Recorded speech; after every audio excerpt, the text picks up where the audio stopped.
Jarvis. I haven't been in an X yet. Well, I'm glad to be the person to give you the first opportunity. Nice. That's a very nice treat for me. It's like 20% bigger than a normal car, isn't it? It is pretty spacious. Yeah. Yeah. It does feel open as well because there's so much light coming in. It's great, isn't everywhere. it? Light.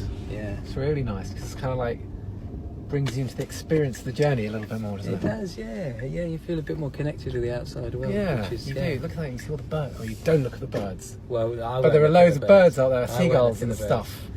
Vivi calls it a moonroof rather than a sunroof. Nice. That's sunroof, so that's clever. Oh, yeah, that's good. But it's nice that you've immediately gone into biophilic.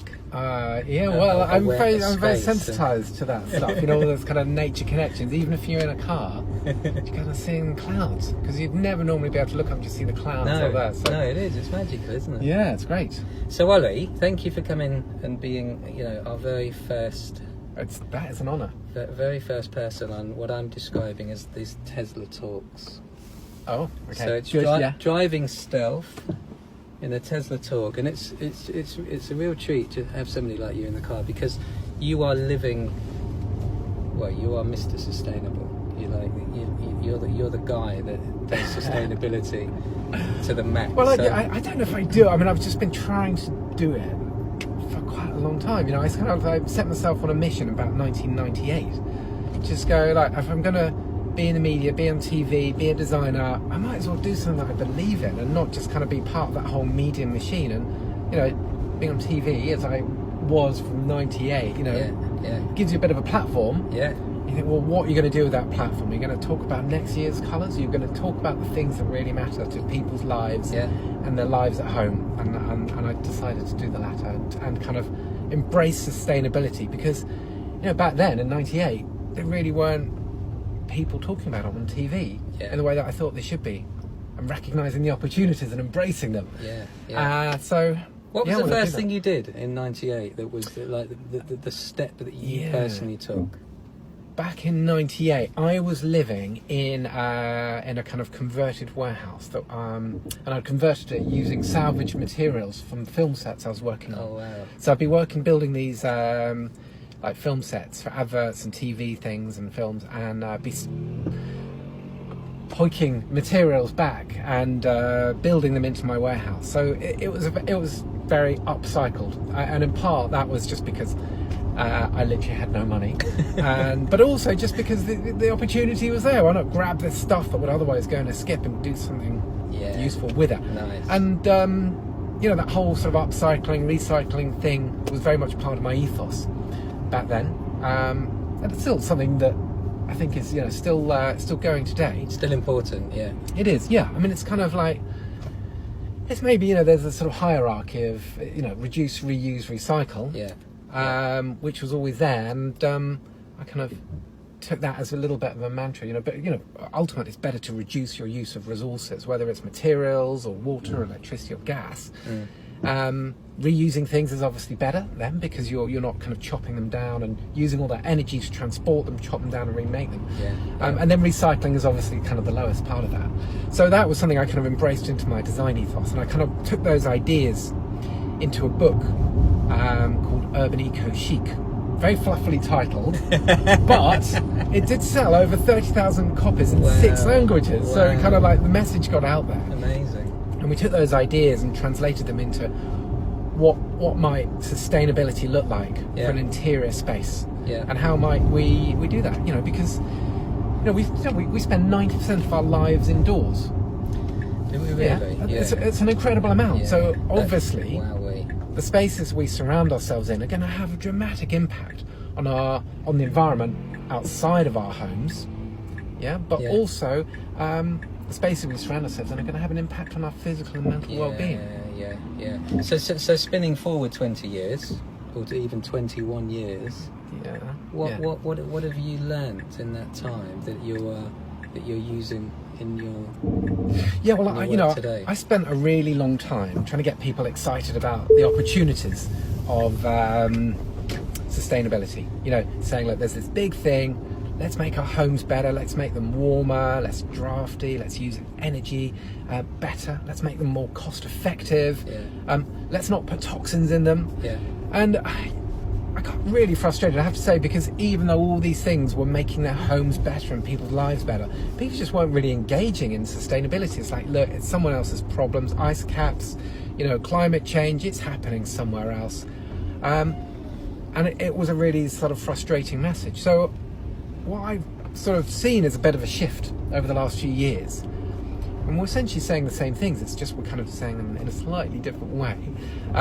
It's moved from, having being essentially a carbon-centered conversation around look at the impact you're having, to actually your health and well-being is really important.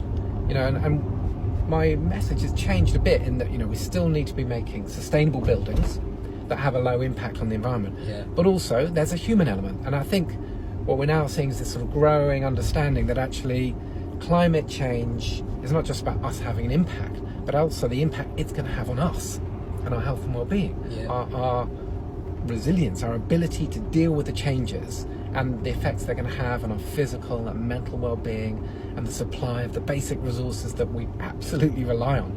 So my conversation has really shifted towards an understanding towards how we really need to be looking at that, and our health and well-being is a kind of really good route in.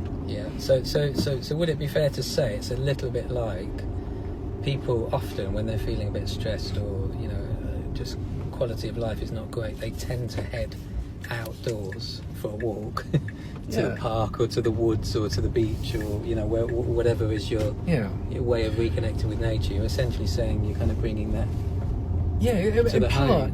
Well, health and well-being in the home and in buildings incorporates loads of different things. So things like air quality and water quality, the food that we eat, how our buildings encourage us to move, our physical well-being, things like temperature and humidity, but also our mental well-being.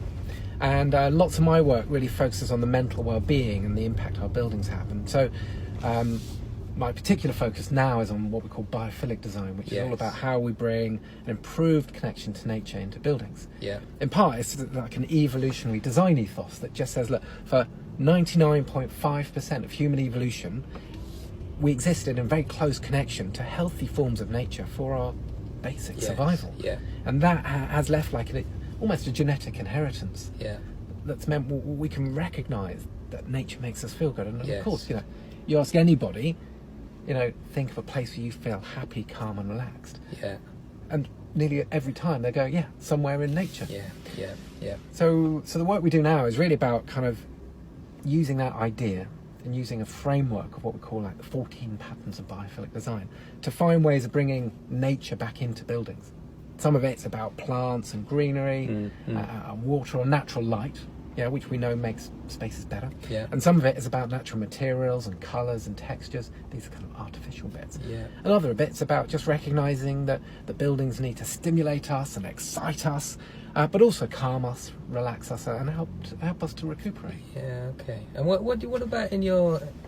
Because I mean that clearly, business is very important to you. But what are you doing in your own home with your two girls and your dog and your wife and? What do you do in that environment, which is not necessarily work related? I think when you work for yourself, it's kind of like it's all wrapped up, So about 10 years ago, we bought this 1960s house, and I just sort of recognised, better to make the changes now, and we're just going to be saving from, as soon as we move back in. So we completely stripped the house out. We insulated the walls, the floors, the roof. That's a big issue, isn't it? Insulation. I mean, so much energy is lost through the floors and the walls. You think it's all going up, but it's not. It's actually more goes out through the walls and the windows. Oh, really? So we put new windows in. So we made it like really nice and warm and insulated and airtight. And then we put lots of different sort of renewable energies on. So we've got photovoltaics that create electricity. And we've also got a solar thermal, so we create hot water as well. So we do loads of things to kind of capture the energy that's falling onto the roof that's otherwise completely lost. Now, fast forward on like 8 years after that work, and now I've managed to get hold of an electric car. I've had an electric car for about 4 years. I was coming to that, so I'm glad you beat me to it. I'm going to turn around because I've just come down a dead end. Don't want to go down dead end, Jarvis. No. Just keep going. There's no metaphor in this, by the way, just in case you're watching at home. The road to nowhere. Yeah. So now what's exciting is, not only do we have a home that is lovely and warm, and doesn't get very cold or very hot. Yeah. It's got fresh air because we kind of pump and clean the air. We've got filters in the home. Oh, have you? Yeah. Well, and also, excitingly, the house is a power station for our car. Yeah. So not only does it you create the energy that we use in the home, like to heat hot water and to create electricity, we also save that energy in our electric car. So your car is Powered by our home. Powered by your own, by the sunlight and by your home. Yeah. Very cool. Very cool. Why isn't everyone doing it? Why would you have to go to a petrol station? Yeah. I mean, it's only because technology and market forces have meant that we're used to buying petrol or diesel cars, and because the government now isn't supporting solar electricity, that we kind of more and more people kind of stuck. But actually, the opportunities, even in England, Yes. yeah, to create your own electricity, it's all there. Yeah. It's only that it's expensive and it's not like right there. No, absolutely. So in essence, you're kind of, rather than having, I don't know, a storage battery, you're really using your excess energy to fuel to drive the battery in your car. Yeah. Or to fuel the battery in your car. Exactly. So we store our energy in our car, Yeah, and then very cool. we don't drive loads. And generally I'll cycle to work every day and Yeah. cycle to the station if I'm going further afield. So different options, but it's nice to know that you can get an electric car and it's just powered by your home. Absolutely. Cool. I mean, these whole series of talks are about encouraging people to take that step, because it is a little bit more expensive, obviously, Yeah. to invest in an electric car, but actually the longer term benefits are huge. Well, I kind of looked into it, and if you buy a new car, even a second-hand car, the depreciation of that car sitting on your driveway is massive. Yeah. So if you're not only losing money because it's depreciating in value, but you're also paying, for road tax and petrol. Yeah.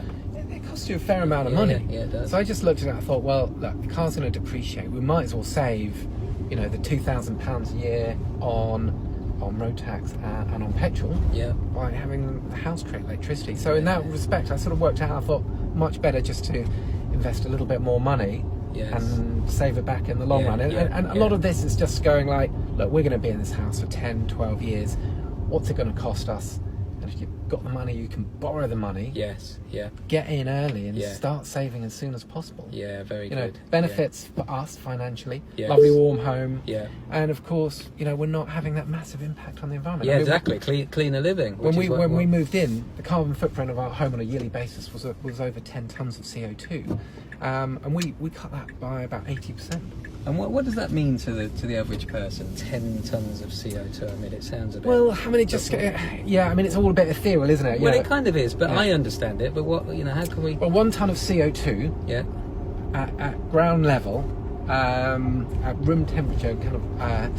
Is a cube of about 7 meters by 7 meters by 7 meters. So that's how big 1 ton of CO2 is. Yeah.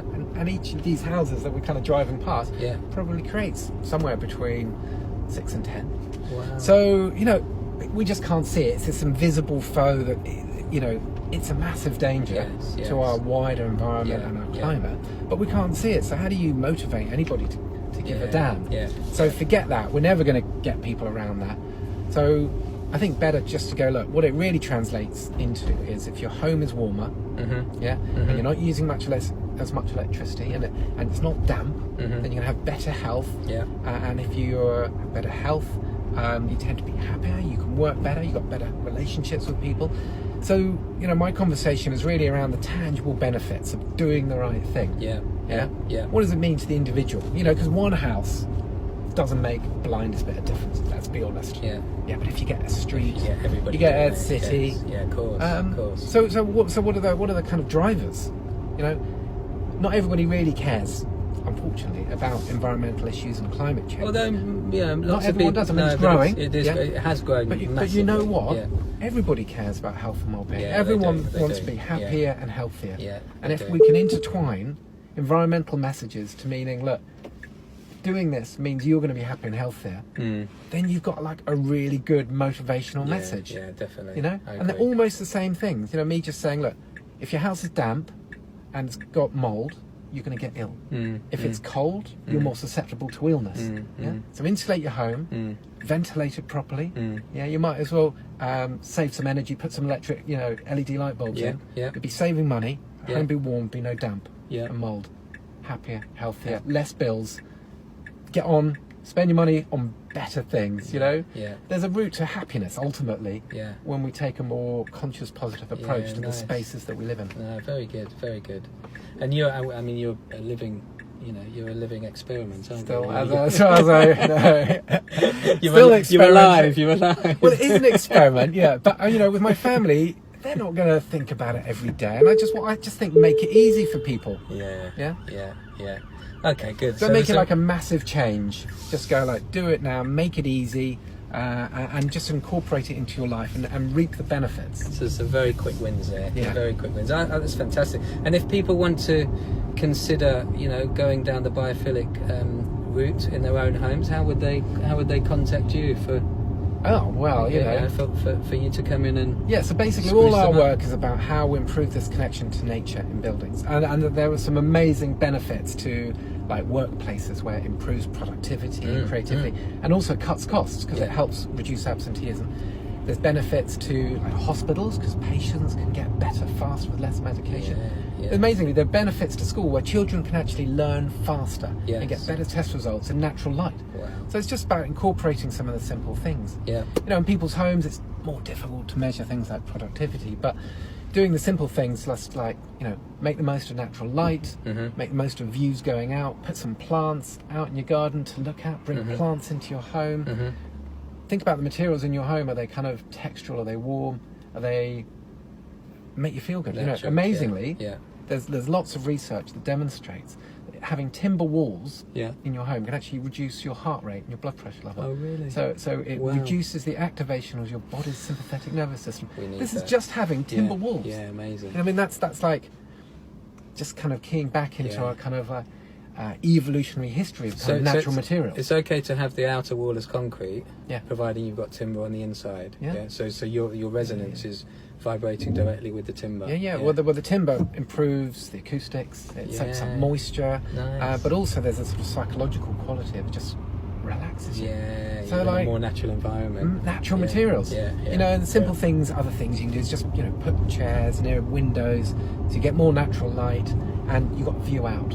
This is really important for people just to help them to relax and recuperate after a stressful day.